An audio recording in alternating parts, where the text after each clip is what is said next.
Hello, everyone. I will be talking about something very interesting today, and it is about the different areas in your life which you may be or may not be contributing to. And what does that mean? Well, contribution means what you do here during your life, from the moment you're born to the moment you pass away, and what you're giving to others. In other words, what you are providing as a sense of self, as a being, as a human here until you fade and you break, right? And your consciousness alters. You see, we can see that consciousness is based on referential shape. In other words, shapes we can refer to because we have them in our view, right? So we're using these same shapes, but your contribution has to be a new shape. In other words, it has to add to everything, you know? It's like when you're born, you're adding as a statistic mainly, as a person if you're around, or as someone doing something or being brought up in a certain way, part of a certain cultural, movement. But then you realize that there have been human beings alive who have done much more. And when you see that, you can't just sit in your room anymore playing video games. When you go see what other human beings have done through their time period, it's one where it's a sensitivity to many different areas which they're contributing, right?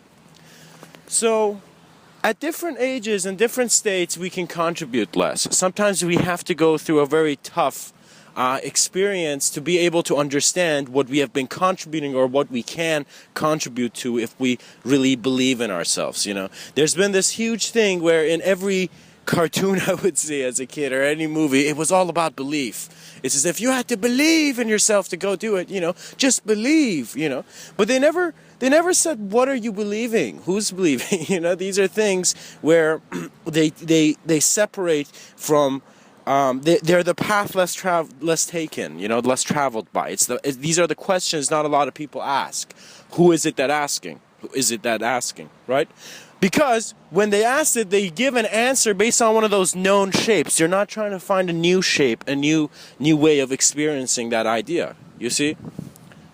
You need to understand our society and the contribution we can give it to is similar to a tribe of people who people individually can go out of the system and see a new way of being and then bring it back into the system to evolve it, right? You see, we are lazy. It's not our government's fault. It's not anyone's fault, It's the people's ability to evolve themselves at a faster speed than how things are being told to them. You either throw away the stories or you change the stories every second until you find that one story that doesn't change and you see it's only its elimination. It's as if you get a full view once something starts and finishes, When something begins like life and ends in death. It's like that's when you get the full view. It's as if this whole time until our last step into the grave, we are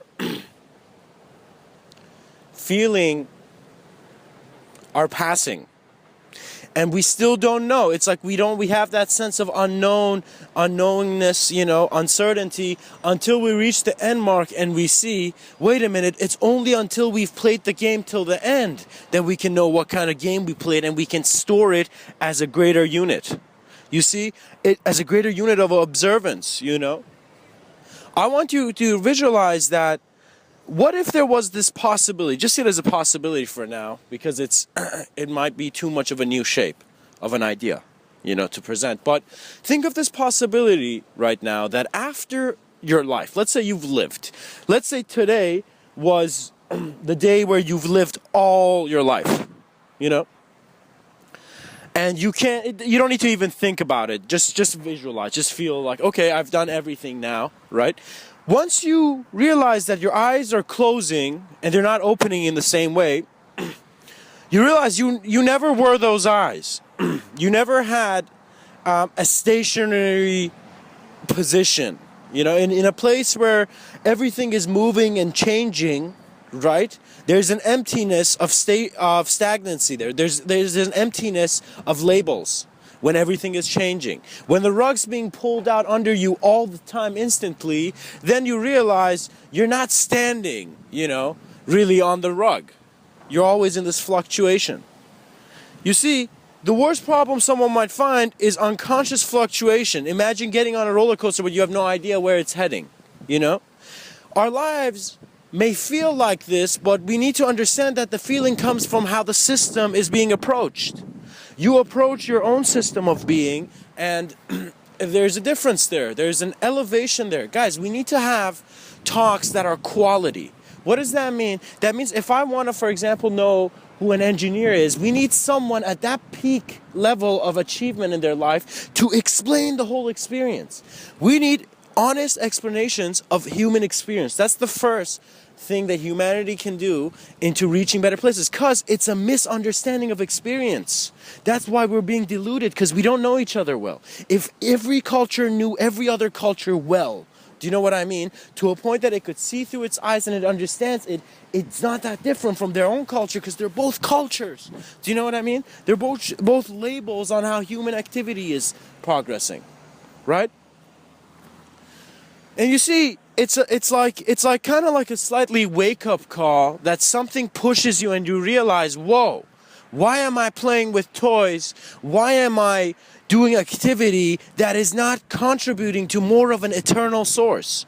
You want to help keep and pass on the good things, you know, that you find, and at the same time to get rid of negative things and to progress. You see, every human being is the eye of existence modifying and helping the human species. It's like Gaia realized that the pain, for example, let's say, and by Gaia I mean Earth, it's as if Earth, the planetary existence, realized that what's bothering it was from its own conception.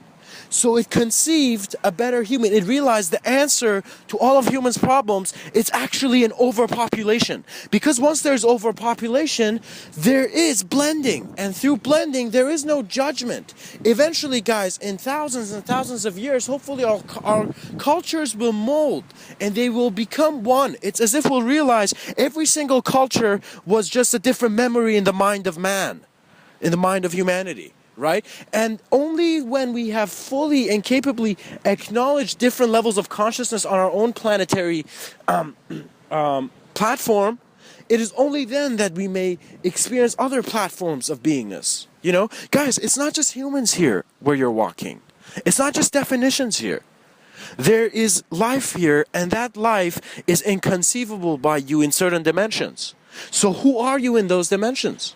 And you realize this search is an internal search, but it's not one that needs to have an immediate action. You don't need to just be like, no, you know, and just throw away your name tag, you know. You are present, and there's a comfort, existential comfort in being aware of your presence. Please follow this. If my words could echo into your ears, let them echo further and see where they fade, see what they're pointing at. Because your human experience defines the different areas you can even perceive to contribute to. So now let's get more back on the path of contribution and me suggesting how it's the path less traveled by. You see,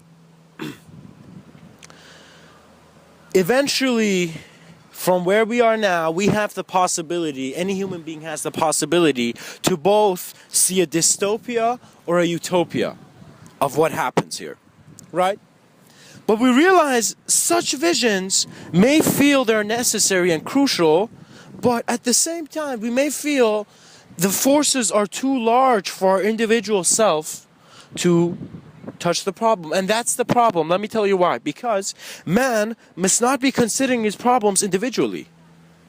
There must be a collective intelligence, existence, presence here helping every human being survive and exist. Guys, survival is no longer about physical survival. It is now about mental survival, because your mental survival suggests how much you feel connected to this life and other people.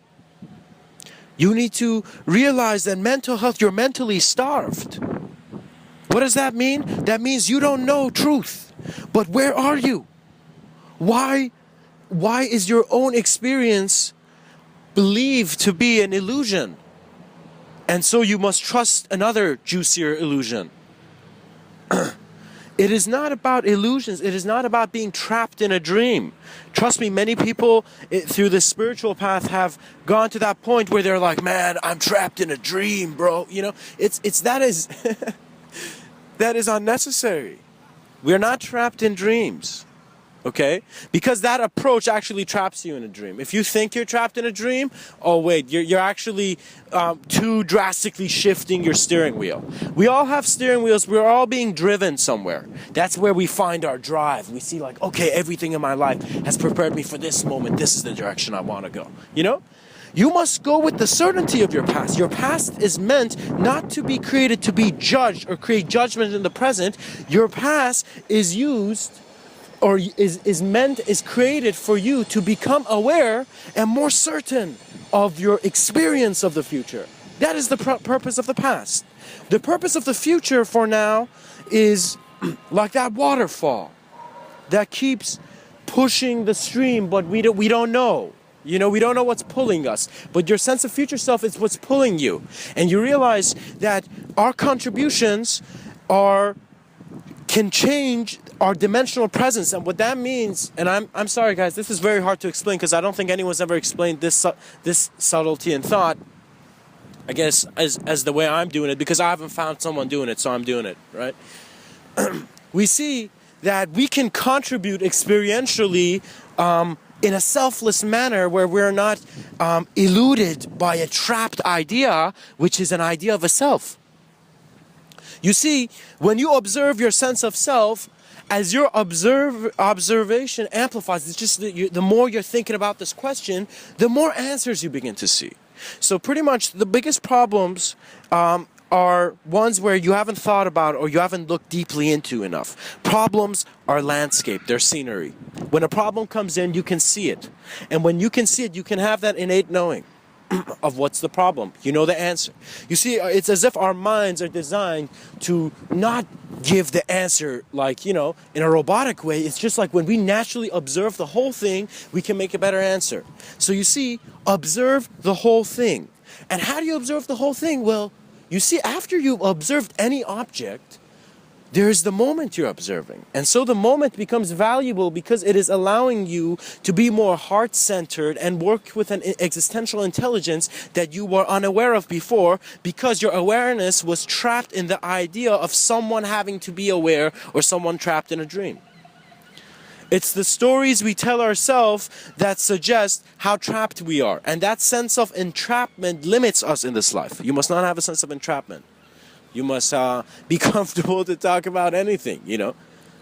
I'm realizing if everyone was comfortable talking about everything, there would be not a lot of problems. There wouldn't be, it's as if there was trust, our mistakes would be seen by all to be unjudged. You see, let me tell you, our jurisdiction systems are limited and they stopped changing. It's as if we agreed to a system and we kept building based on that design, but now another design could work better, because we see that guilt is based on who's judging the reality, who's agreeing to what happened, right? It's a dispute between agreement, right?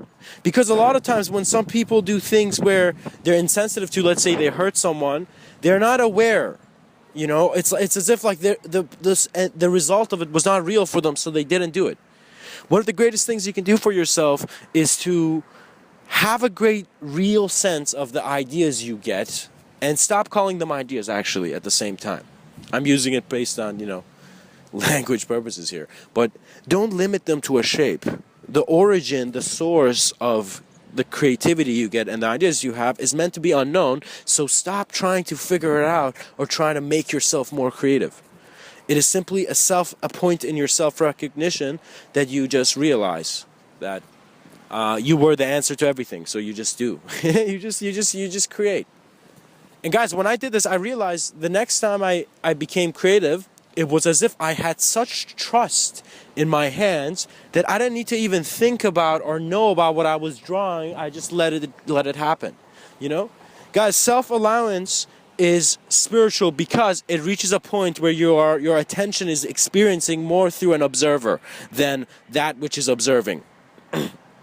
You know, it's a shapeless dimension in which we find our presence integratively, I guess, transparent with all that is. It's like we can't see it there, but we know we're there looking from the other side. It's as if, it's as if you're on the edge of the top of, let's say, a building, and you look down and you're not down on the ground, but you can see it. You can have an experience. You can see what's going on. We need to understand that in our internal self-awareness, we have more access into hearing and receiving through greater sensory bodies, which we limited based on our thought process. You see, the most important resource before anything else a child does in its life, it's vision, it's clarity. Your parents, rather than any achievement, want to see clarity. Because guys, when people see clarity in you, they see maintenance to the degree of an existential presence. Like he knows what he is, who he is. It's like, you know what I mean? It's like you know who you are, so you are not bothered. You exist as much as everything else, and why have the judgment there in the first place? Why even seek for a first place? Because first place is made out of judgment. Because I'm pretty sure when Usain Bolt finished that route, there was perhaps maybe in the whole world, maybe a few people who were like, I could run as fast, but I have no idea how to get in front of that camera, And you see that human ability is progressing, guys. I'm telling you, the stage that humanity has, based on my own experiential collective views on how human consciousness is developing, we are already integrated. It is simply a point of remembrance. It's as if back in the day, Noah and, let's not use Noah actually. Let's say back in the day, there was a bunch of people who were alive. These people were so connected to the earth. They were just literally, they felt their presence connected to, this presence, bigger presence in existence. Do you know what I mean? It's funny because the idea of a guru never begins with someone deciding to be a guru. The demand comes from the student, and in time it expands. So gurus are there to be found by students, because that suggests how much the student has looked up who this guy is and how much he has a craving to know. Guys, back in the day, these topics I'm talking about, this, for example, sense of transcendence, and silence and whatever, right? This greater knowing. Back then, it would come as a question in a villager's mind. Let's say you were a villager. Let's say you were some kid in a village back, let's say 1,000 years ago or something, Let's say in Japan. Right? And you heard this question. You had this wanting to okay, I'm not convinced by every story ever told to me so far. I just want to know what's up, right? So who knows what's up? Pretty much that kind of mindset. You see that you had to seek someone who was away from everyone. It's like when people had problems in the city, they sought the answers to the problem to someone who was outside the city, someone who did not converse that much, someone who didn't publicly speak, someone who was actually living away from how everyone else was living. Guys, that's a huge thing back in the day, because you understand, why would this man live alone? He literally, it's not the 21st century 1,000 years ago. He doesn't have a lot of things. Why would he just go live in nature? It's because of it begins as a want. You want something from life you're not getting. Then it changes to realizing a sense of responsibility, where you're like, okay, if I want it and I'm not getting it, why am I blaming others? I'm not going for it, right? So that's a sense of responsibility comes. And after that sense of responsibility comes, you realize, okay, now that I'm like this, but I gotta leave my home. I gotta leave my comfort zone. I gotta leave how I've been behaving with everyone else. I've got to leave that. You think that in your mind. And if the question within you is if the longing is enough, you will go. You will go.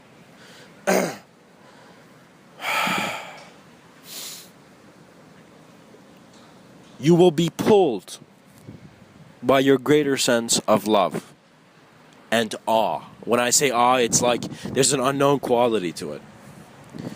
And once you're pulled to that, it's like all shapes, even the shape of someone being responsible or someone being honorable or someone doing the right thing rather than someone doing the right thing, all fades. Every idea fades, and you're like, pull the veil aside. I want to see. No longer just as this limited physical form surrounded and stickered, literally stickered. We've put a shitload of stickers on people's faces and bodies and stuff. And it's not we, it's just how, it's the definitions we're given. You know? It is up to people in the program to choose to become self-aware, to realize that the program was never there. You choose self-realization. You know? And if you've somehow been guided towards self-realization and you've already been on this path, for example, you're hearing my voice and you're like, buddy, I know everything you're talking about, you know? Well, that's perfect, but regardless, it's not a comparative thing. Understand that it's a personal thing, and even though you know this, I want to say, be aware of that knowing you had as a child that was pointing you the right way if you feel you're going the right way. Bring your past with you in the present to explore your future so that all three of you are together. You realize that every corner of the triangle had an eye. It wasn't just one point. It's just that when one point had an eye, nobody looked at the other two and they thought they were lost. And guys, this triangle thing, I've written stuff on sacred geometry, but my own adaptation of it.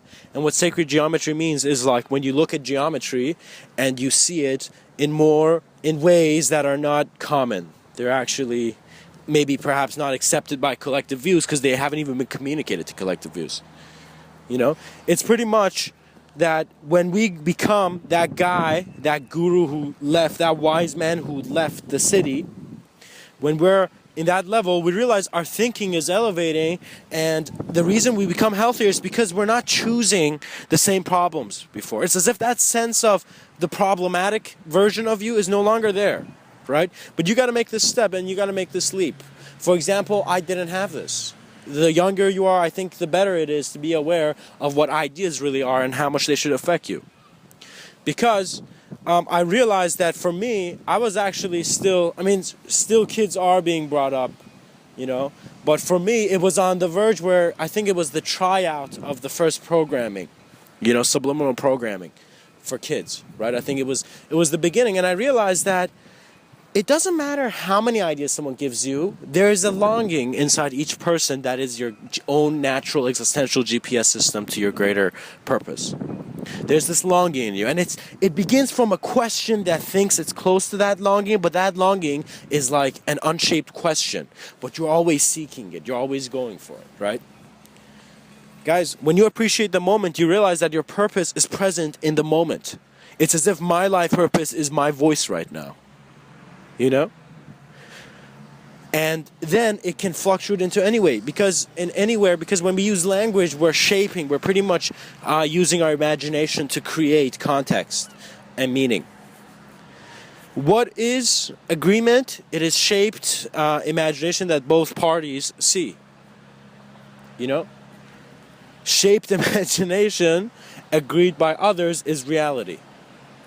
And also by self as well. You know, you see, I want you to pay attention and notice what technologies humanity is using. Well, we have physical technologies, you know, and we have mental technologies. We have knowledge. We have, you know, research. We have all this stuff. That's good. What else do you have? What else is the human being? What other form of intelligence is it using to maintain itself? Well, there's some stuff that these guys from the East said, which sounds hocus pocus to us, but, you know, there's that view as well. And what is that view? Well, that view is kind of, you know, it doesn't make sense. It's crazy stories. It's as if this Indian culture suddenly, or Eastern, you know, Persian or whatever Asian culture, you know, came up with these ideas, but it's just like unbelievable. Monks levitating, monks meditating, monks communicating, talking to the dead, people being this kind and doing, you know, experiencing life differently. What is even enlightenment? You know, this is the point where that person who was talking, the one who is analyzing the West, the technologies of humanity from the West, is looking at technologies of humanity in the East and sees that he's not fully understanding them. Guys, I am, for example, my roots are Persian, but I was raised, you know, my bark is Canadian, you know. So, as I'm here, there are many meanings that one can find in their activity.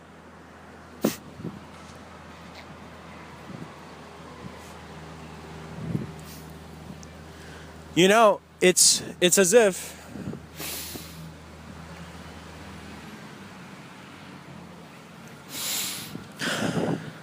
that when life becomes a social activity, it reminds us of something closer to, you know, a struggle, suffering. You see, it's only suffering if you think the person that is suffering is just the shape that's being deconstructed. You know?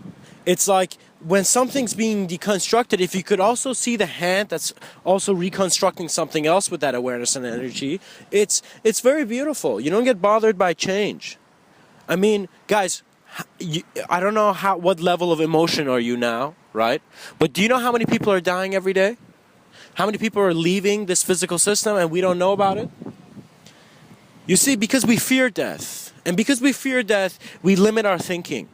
We try to not acknowledge that it's there. We're like, oh no, death. Let's not think about death. I want to live. But what is the purpose of your life, you know, other than physically to die? Physically, regardless of how jacked you get, regardless of how many squats you do or whatever, you know, even though health is important to maintain, it's like at the end of it, you're done. It breaks. But what have you received? And you see the technologies that suggested unity were multi-experiential. Only an idea that looks at existence in a unified way is a multidimensional idea. If it's suggesting a stable reality, it's limiting our consciousness to stable realities. Guys, you don't understand. Let's just say it's a knowing. Let's just say I just got some random knowing from somewhere, you know, about where our consciousness and evolution is happening, you know, as if I'm looking at it from outside of my physical eyes. And I'm just going to suggest these views because, you know, who knows? Out of 1,000 who might, you know, shout, one person might smile. So let's continue on.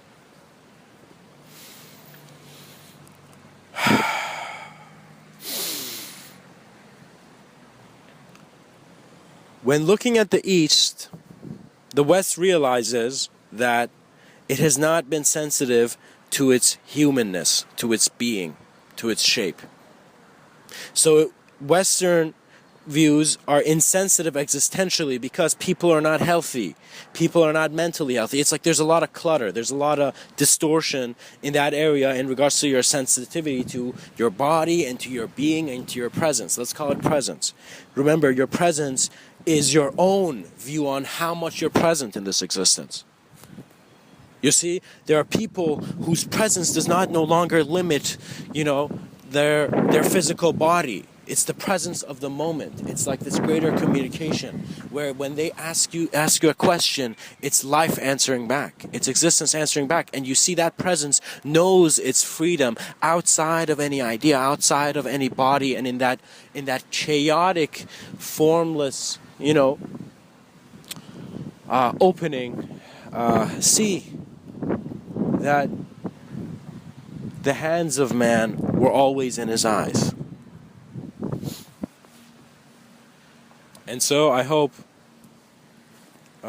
actually, I'm going to complete that technology section. So guys, very quickly, back to that technology thing, right? So different technologies are being used. The West and East are being arrogant because cultures are developed differently, because human habits were different. However, similar to how internet's here and we're being globalized, we need to promote our good habits. In other words, if you are a member of your culture, if you find yourself part of that culture, and you might not know, how to do a shitload of other stuff, but if you know something about your culture and you know how to do it well, present it. That becomes more of a cultural contribution. Contribute to all your bodies. Don't just maintain your physical and mental body. Their bodies based on your connectivity and unification with life. And it begins with a sense of love that's not just based on, how attractive your partner is, but more on how attractive the moment of existence is, And you realize, because you are becoming aware of more than a body that is in this wavelength, that mind that is observing both this wavelength and that other wavelength is a connected mind. It's as if our brains never end. They were only one part of the spectrum where we thought it was the brain, and it continued on. It's as if our intelligence wasn't just based on our physical circuitry, only it was based on... if it was based on physical circuitry, it would only see the physical. Literally, there is no non-physicality. It's very interesting because observance is key, and observance must be valued. That is the treasure. The greatest treasure in life is greater observance. Trust me. I was drawn to this treasure revealer idea, but treasures that are existential become present outside the constructs of space and time. In other words, the insight you get after some point is no longer limited to space and time. Guys, remember, meditation or any other practice is a behavior. It's an attitude. It's an approach to something, right? And when you're approaching something like that, you need to let it happen very naturally. You need to understand a natural approach. It's like maybe you've sat on the grass in 1,000 ways in your life. When you naturally feel if this stuff that I'm talking about is, is good for you, you think maybe, okay, this guy is saying some stuff, It's pretty old stuff because it's about 1,000 years ago, but it's pointing to a new future. So, let's see what this guy says. And you, let's say, sit on the grass, and you make yourself extremely comfortable, and you know only how to do this. Like, get rid of anything tight, I guess, or just be really calm and relax. After you've done that, I will give you a suggestion here. You can either sit on the grass normally, or you can sit in a way they did 1,000 years ago, and there was a reason. They had good reasons, but they weren't communicatable reasons. So if you sit this way, it's as if you're sitting much more tight, it's as if you have your seatbelt on in a roller coaster. Do you know what I mean? The body needs to be still because as you go over certain ideas, it needs to be locked also. You need to understand this. The reason the legs lock is because sometimes your insight and your awareness goes into experiences that may affect your body slightly. Usually, that's why the body creates this chemical, I believe, before we sleep that makes us, be calm and, how do I call it? For us not to, let's say, jump or, punch someone if we're punching someone in our dream. So to continue with this, sit like that, sit cross-legged, just look up how the picture of a Buddha and you'll see how he sat. It's like the Buddha, when they were drawing his picture, he's like, wait, draw me like this so people see what I'm doing. I'm giving them the pose. I'm giving them the position. Do you know what I mean? So just look at any Buddha statue and just actually go with this. Go with the first Buddha statue you see or Buddha image and sit like that. Do you know what I mean? And as you sit like that, sit comfortably, but realize after some point, after you've done that, your body might slightly be tense because you're not flexible, but still, your attention can acknowledge it. In other words, like sit like that, sit comfortably, right? And hopefully it's not too tense, sit comfortably. And if you can't sit down like that, I guess sit on a chair, just sit comfortably, okay? I recommend the yoga pose, the yogic pose, but that's a recommendation. Sit comfortably. Now that you've sat there, make your body very still and relax your body. It's as if go over every part of your body and just tell it to chill, just chill out your body, After you've done that, become attentive to your breathing, and trust me, once you chill out your body, you realize your attention to your breath is different. It's as if, wait a minute, you've gone on another level, a more sensitive level of thought and consideration. Once you've maintained the physicality, now your exploration of ideas may amplify where you experience your ideas in a more real way. In other words, your problems become more real for you. Then suddenly they become unreal. Then you go through these fluctuations of what reality could be, and you realize that you are part of that reality, so you are also creating everything else. It's as if the drop's decision wasn't different from the ocean's decision. And so there is the sense of knowing, and the drop's knowing was not different from the ocean's knowing. You know? Because we need to have an infinite and eternal value in our gaze. You need to look at life and you need to find an infinity and an eternity. And when I say find an infinite and eternity, I mean like infinite contribution. How good of a contribution you can make. And a contribution, the greatest contribution is a catalyst, something that catalyzes things, you know? Even though the definition of a catalyst eventually is limited, but we need to understand that if you're in a human form, contribute to the human form. If you're in the mental form, just be honest with your contribution. Have a good sense of approach to life. And when I say good, guys, I mean look back, regardless of all the experiences and tough stuff you've done or whatever. Just go back to your core. Just go back to your earliest sense of knowing. And from there on, make a decision. We can go to our past and re-decide how we would feel about our future. Do you know? And what I mean by that is paying attention to those ideas. So once you're aware of this, decide to release yourself from all chains, from all heaviness, all other voices, all other judgments, do you know? And when you hear these voices, see them being heard through you and by you and as you.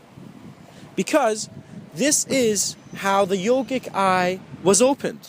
Because you see, some people may take psychedelics, but those who understand a more practical way, understand that based on certain practices and certain terms of sensitivity to your own being, you can achieve an opening of vision that doesn't have to be even limited to how the yogis did it back in the way. You could find a new method of yoga and reach that experience, right?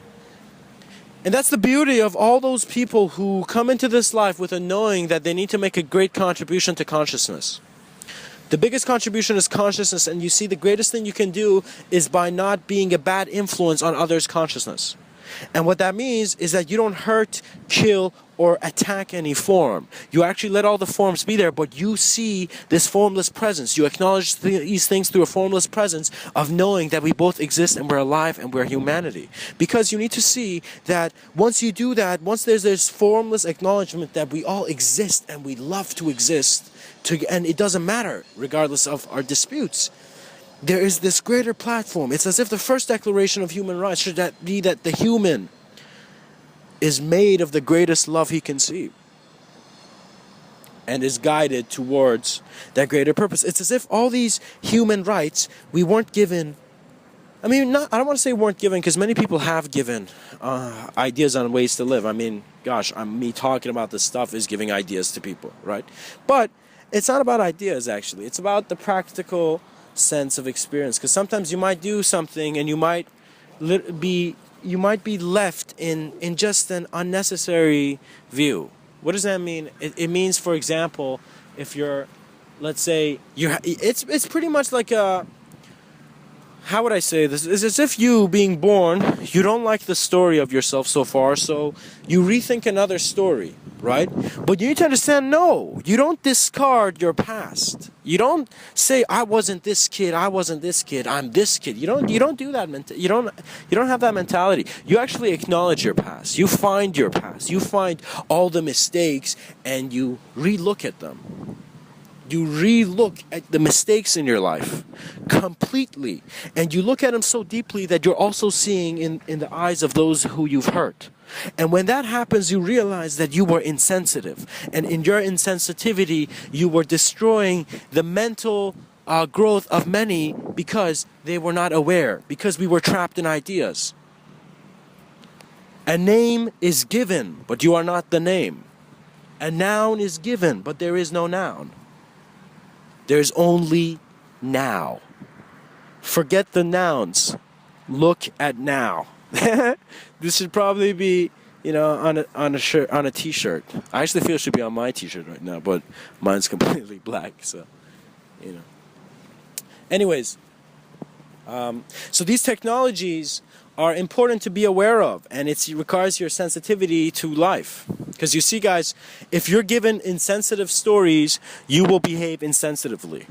If your whole life you've been searching something and the solutions, the answers you've been given based on your experience or something, they decide how sensitive or insensitive you are. You see, there are some people, I have never heard a scientist say anything similar to this in regards to sensitivity. It's as if scientists, they don't care about forms that much either.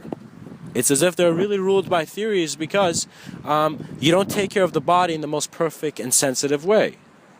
And what does that mean? That means that our habits and the way they've been pointing to, I guess, have been going to unnecessary things.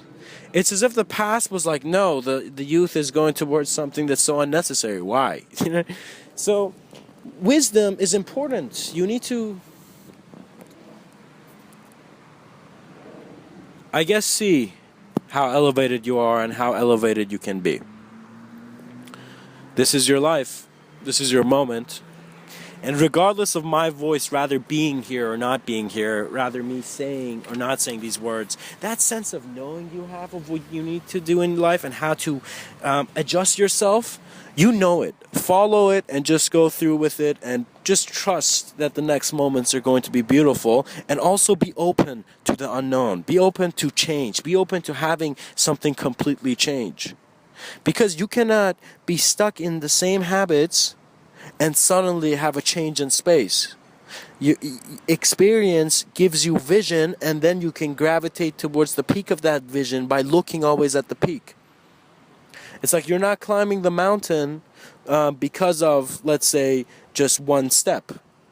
You're here to go through all the steps, and you're meant here. See, it's as if we're judging knowingness based on form.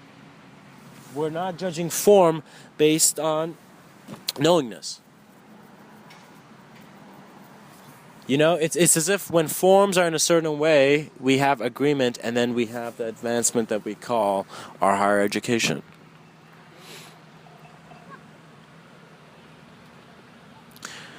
There are those who look at life and they see all these systems, and they see how the way they're seeing the system is a system, and how at some point in self-realization, there's an unknown territory which we are present in, but we don't know how to explain. And once that existential unification that is found within the moment is seen, you realize that it's all about what you think you are that suggests the isness, I guess, of what you will do. It's how comfortable you are that suggests how comfortable you will do the things in your life. If you're not comfortable with your existence, if you're not comfortable with not knowing, you will go most of your life through periods of discomfort. But if you understand that discomfort and comfort are, part of the same coin, and how, that is cycles which we go through, but once the cycle is observant, you don't need to have an association of pain to ideas. That's a choice that hasn't been rethought of, has not been observed. Once you observe your being, you realize there's a lot of mental presences you have in places where you don't need to be. It's as if one part of you feels you're a loser in certain settings. One part of you thinks you're a winner in certain settings. It's like you don't need that. Once you get that, you clear that out. So guys, I will tell everyone, I was born Muslim, right? But I realized that I don't like labels after some point, and when I get rid of the labels, my access to my own experience is amplified to the peaks of my own experience. This doesn't mean we create an incapability for the usage of ideas and to learn and utilize all the things we have. Guys, the city is good because it gives us ability in certain areas, but it makes us incapable in other areas. So we need to balance our life into periods of, quietude and in periods of loudness, and to go through them comfortably. Because you see, when you begin your life, it's up to you to choose if you want to create a creative portfolio for yourself. I personally believe every human being should create a portfolio, and pretty much should be a very creative view of how they saw life, and they need to pass it on. Because you see, our information, because our world, let's say information is a very big deal. Technology and information will always be a big deal, especially if there's someone to be informed. But we see that information cannot keep you safe from death. Ideas can't keep you safe from death. It's an experience of nothingness. So, when there is that physical nothingness, is there mental nothingness? Question mark. Is there other nothingness, or am I present? And I am telling you, my friends, the answer to this, you already know. You already know it. When I speak, at some point the things that I'm pointing to are just so playfully, simply just in the present, that you just had to get rid of the different degrees you were holding your head in and your sense of self in.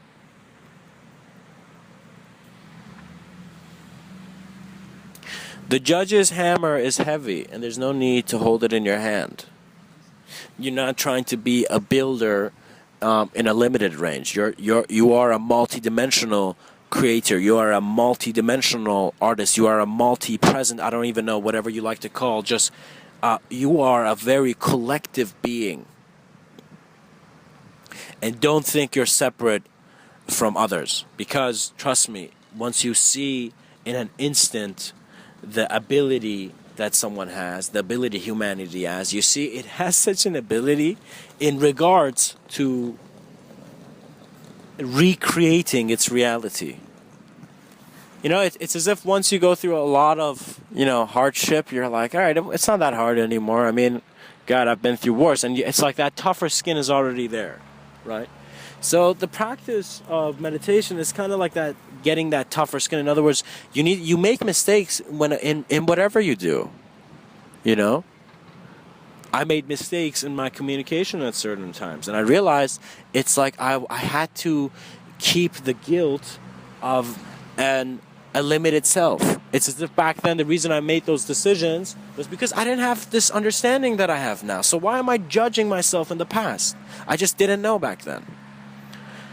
You must not let your lack of knowing be law enforcement. Internally there is no law enforcement. You're the law enforcer.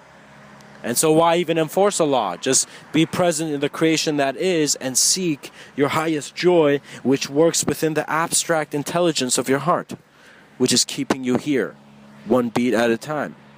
It's as if every heartbeat created a very instantaneous sensitivity to a re-existence.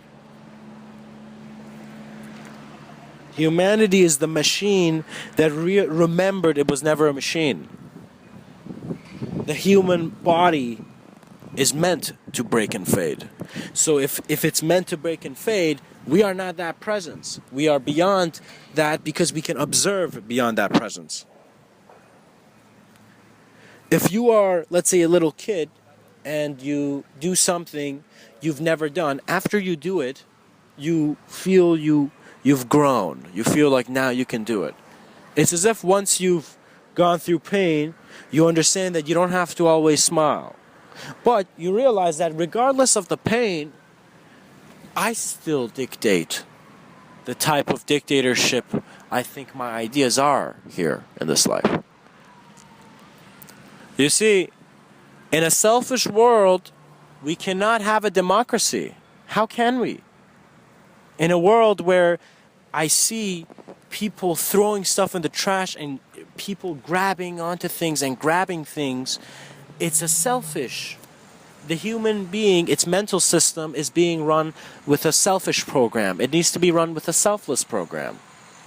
Because once that selfless view is found, there needs to be no breaking. There needs to be no one cell affecting another part of the cell. The whole body needs to work together into opening up its greater eyes and to finding its new hands.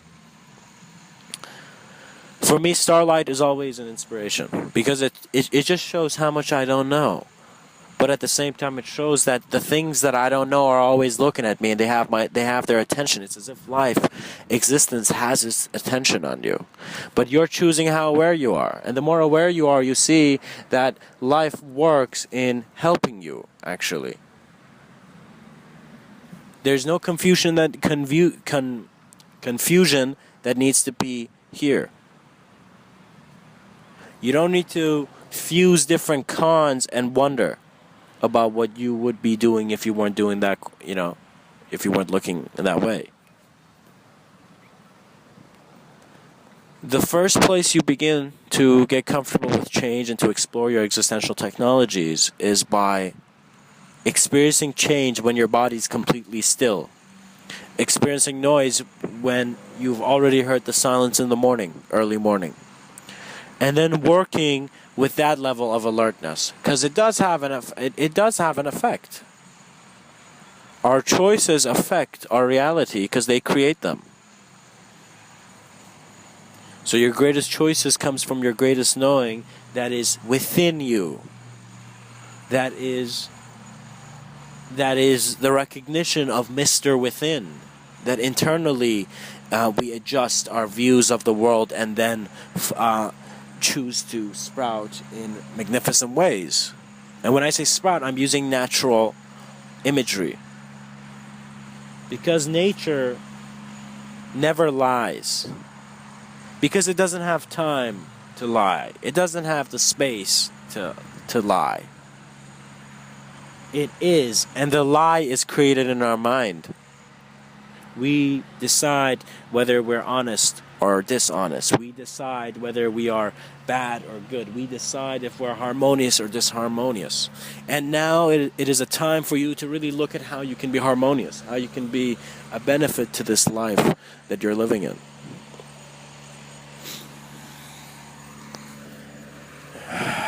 Much blessings, and I hope with my extremely long talks, you just see the beautiful, infinite reasons you have to be comfortable in your movements in life. And there's so much to know, so always be ready without the past distracting you. Love the excitement that is now. Thank you.